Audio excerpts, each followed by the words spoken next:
To the Core Connection. I'm Mira Rubin here with you on Enlightened World Network. And today's topic is the past is in the present.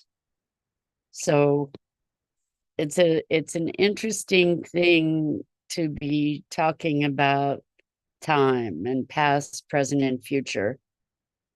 But when we invoke the past, we're invoking it in this moment, in the present. And we bring that past alive in a multitude of ways that may or may not serve us.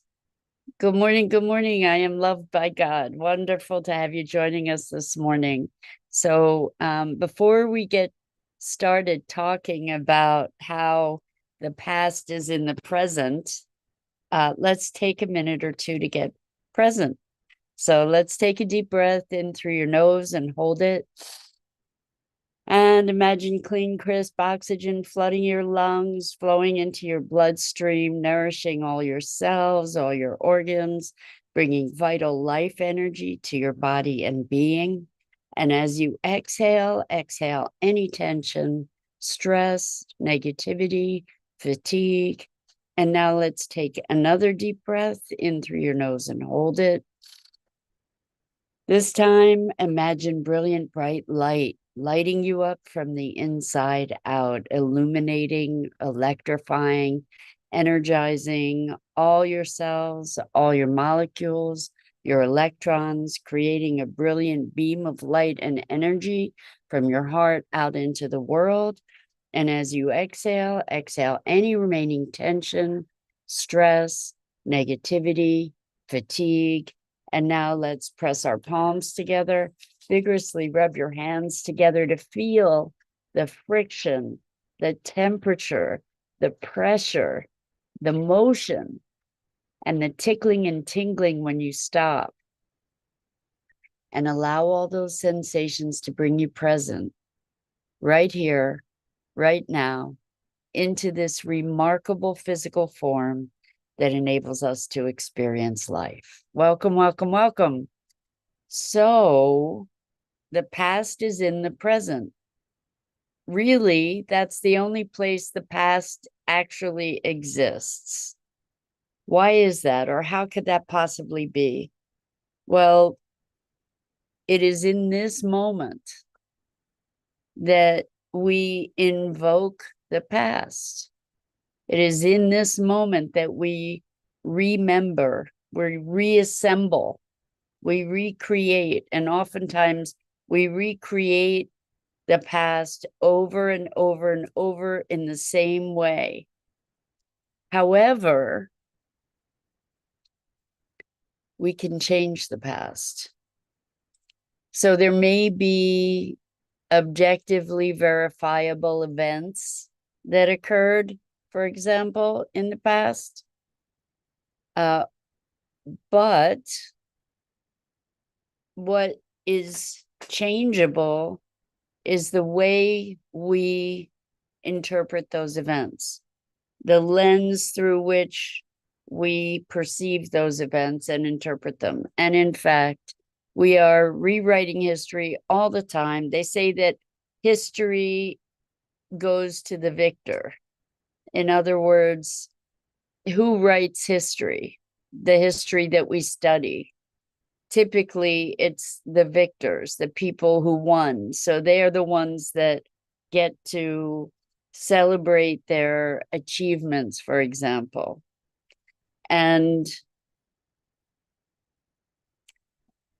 that perspective is certainly a limited perspective. We're seeing a change of history now as we are coming into greater acknowledgement of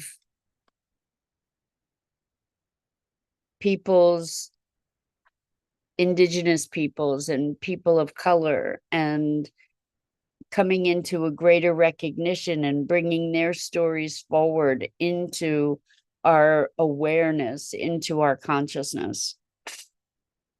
And therefore, we're rewriting history. The heroes, many of the heroes of history are being displaced because new perspectives, new information has come to light, or has become popularized, so that these previously lauded heroes are now falling from grace when different factors are taken into consideration in history. And the beautiful thing about this malleability of history is that we can bring it to our own lives. That the events of our lives, although we most often tell the same story over and over and over in the same way,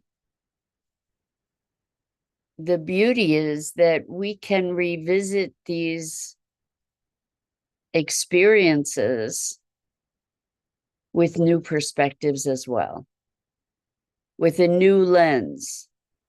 So one of the things that I discover in my work with clients is that so many of our life decisions about who we are, about how the world is, are made when we are children. And when we are children, we are tremendously suggestible. Our brain waves are represent different states that are suggestible, sort of hypnotic states. It's why little kids can learn so easily, because they're just sort of an open book. Their brains are wired in a way to be able to receive and integrate all kinds of information. And that information is often not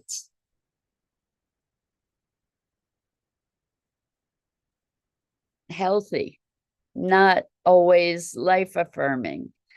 If we get messages from parents that we're not good enough, or you should be ashamed, or we're not smart enough, or we're too this, or we're not enough that, those messages go in and are retained.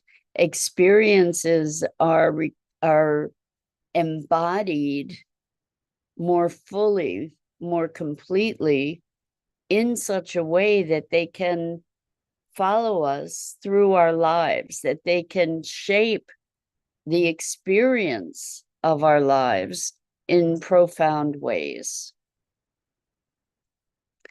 And what I see over and over is that by revisiting some of these events that have been so formative for so many of us, we can revisit them with a greater perspective. We can revisit them from a vantage point that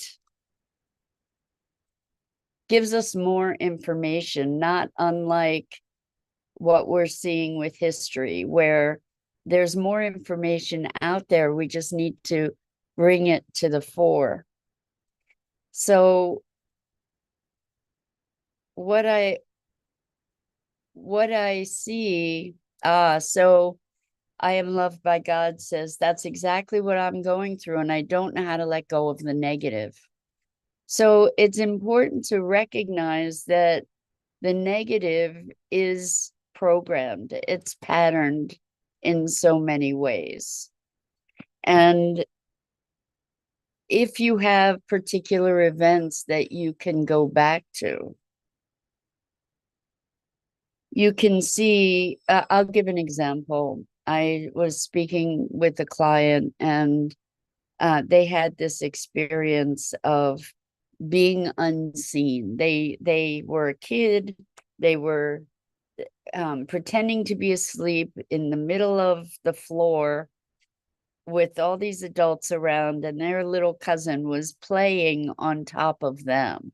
while they were pretending to be asleep. Their experience was that they weren't seen, that nobody noticed them, that nobody cared. And what was amazing and wonderful is that they had this image, like a photograph in their head. And we stood back as adults looking at that photograph. And I said, is there any way that you could miss that kid sleeping on the floor? Is there any way you couldn't see her? And she realized that she was seen, that everybody was playing along with her, allowing her to pretend that she was sleeping, sort of going along with the game. And that revelation changed everything for her, because she recognized that, in fact, she was seen and that people were aligned with her. And so the perception of the child shifted in such a way that all that past pain was released and kind of came up into the present, like dominoes tumbling over, to release that in the present. So when you talk about not being able to release the negative, one way to do that is to really deliberately, consciously shift your focus to the positive, to start actively practicing focus on the positive. Now, I know that's not necessarily an easy thing, particularly when you're overwhelmed with negativity. I get that. And so another way to approach this that I've found very, very powerful is, instead of trying to fight off the negative, to recognize it, to acknowledge it, to say, okay, what's going on here? To approach whatever those negative thoughts are with curiosity and compassion. Curiosity is the antidote to judgment. When one of the reasons that negativity can persist, or difficult patterns, negative patterns, one of the reasons they can persist is because we try to suppress them. And in trying to suppress them, we're focusing all our attention and our energy on really affirming that that's there, right? We're resisting it, and while we're resisting it, we're just acknowledging it's there, it's there, it's there, it's there, it's there. So when we stop resisting it, we open the potential for that to flow and move, for that energy to flow and move. That's one. When we approach with curiosity and compassion, to say, wow, what do I have to be thinking to be feeling all these negative feelings? Or where did all that negative thought come from? Is it mine? Or is it something that was imposed on me? Because if it was imposed on me, as we become aware of that, we can recognize, maybe I have choice. Maybe the person or the situation that imposed that on me had some challenges. Maybe it's not the authority that I should be granting. Maybe I shouldn't be granting authority to that situation or that person to have made that judgment on me. And if I'm making those judgments on myself, if there are things that I have shame or guilt or grief around, believe me, I went through a very profound period reconciling with my shame and my grief. The thing to do is to be curious, to say, what must I have been feeling, or what must that person have been feeling or thinking to have acted in that way? So oftentimes, if we've done something that we have shame around, it's that we were really deeply disconnected, that we were acting out our own pain, perhaps. And so to be able to find compassion for that self that was so suffering so deeply that they acted out in the world in a particular way, we can find perhaps a love for that person, an understanding for that person that we were, or another person. We can absolve ourselves of the guilt and the shame because we have a deeper understanding of the pain that was behind it. And we can maybe then release it. We can, through compassion, curiosity, understanding, we can release the judgment. And that allows us to be free, at least freer of the negative. So I'm wondering if this speaks to you. I'm wondering if this makes any sense. Another pathway to releasing the negative is actually not releasing it at all, but expanding to include it. So what I have noticed is that as Westerners, we're not so great at releasing stuff, letting stuff go. We're more acquisition oriented. That's what we're conditioned into. And so rather than saying, just let it go, because it's like, if I knew how to let it go, believe me, I would let it go. Rather than just saying, let it go, we can expand to include.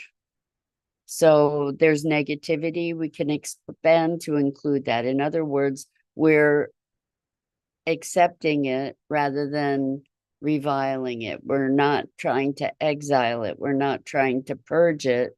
We're recognizing that that's part of me. It's like embracing the shadow. And when we expand to include, what is also the case is that we're including that, but we're not limited to that. We're so much more than that. We're the darkness, we're the light, we're all the colors and shades in between. And as we expand to include all of it, we become none of it, which is the same thing as letting go. Because we're not identified by any particular portion of it. We are the totality of it, and we're the all and nothing. So that's another way to be able to let go of the negative, because it actually takes conscious and deliberate effort to hold on to the negative, right? We have to keep reinforcing it. We have to keep bringing it into the present moment. We have to keep recreating it over and over again. And when we recognize that we're putting out all this energy to keep this pattern going, it's like, what's up with that? What's going on with that? Well, when we think thoughts, when we feel feelings, there's a chemistry set that is produced with that thought and with those emotions. And that chemistry set is something that sometimes we get addicted to. We're so used to getting that hit of whatever those chemicals are. We're so used to it that we'll often recreate it so that we can feel it some more. Because for some of us, the only feelings we feel are negative feelings. So if we want to feel something, we'll create the negative feelings so that we can feel alive, so that we can feel. And so it literally takes practice to feel other things. So there's a wonderful program called DNRS, Dynamic Neural Retraining System. And it's about, and if you can find it on retrainingthebrain.com, I think. It's either retrainingthebrain.com or .org. I think it's .com. But it's about the limbic system. The limbic system is our fight or flight mechanism. It gets locked into overdrive. And it produces all these chemicals that we then get addicted to. And when it's in fight or flight mode, it starts affecting our physiology, not just with the chemicals that it's releasing around the initial trigger, but also by then affecting those chemicals then affect the whole system in all kinds of ways.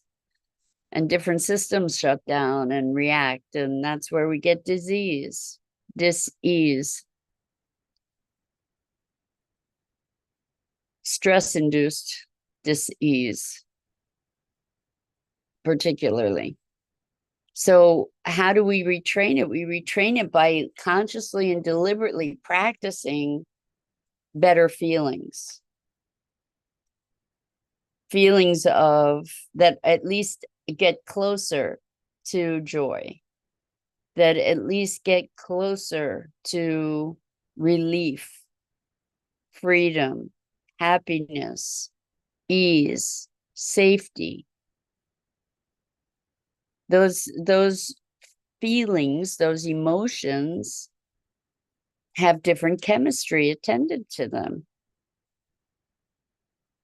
And so if we can do things to create that better chemistry, one of the chemical companies has a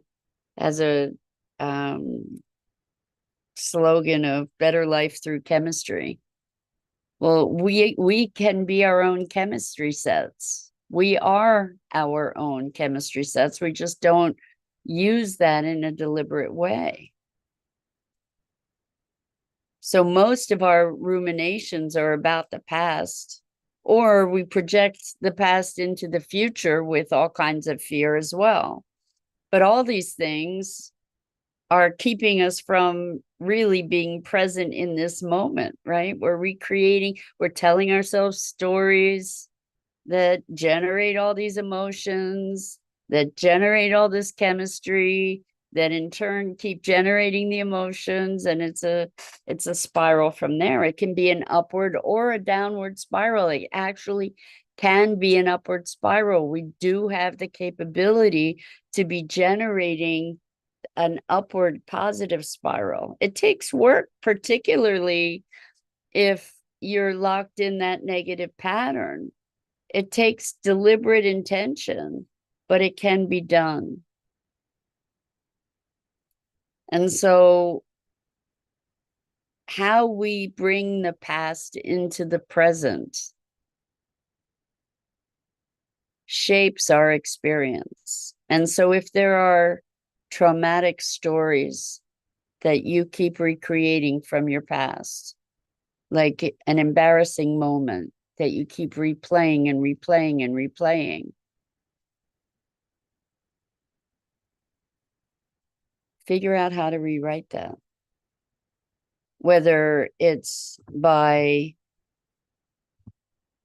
approaching the situation with curiosity and compassion, or standing back to get a broader picture that maybe you can see some of the other influences at work, to turning down the volume in your mind, or if it's in bright color, making something black and white, for example.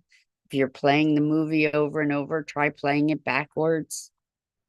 There are all kinds of ways that we can shift our experience in very deliberate fashion. So we really do have the ability to shift our reality, to rewrite history, and to change not only our present, but our past and our future as well. So that's it for today. I'm Mira Rubin. This is the Court Connection. And I go live here each weekday morning at 9 a.m. Eastern on the Enlightened World Network Facebook page and YouTube channel. And I invite you to like, follow, and share Enlightened World Network and me. And it's always a pleasure and a privilege to have this time to share with you, musing about what it is to be human. So you too, have a great weekend, and so much love to you. Until next time.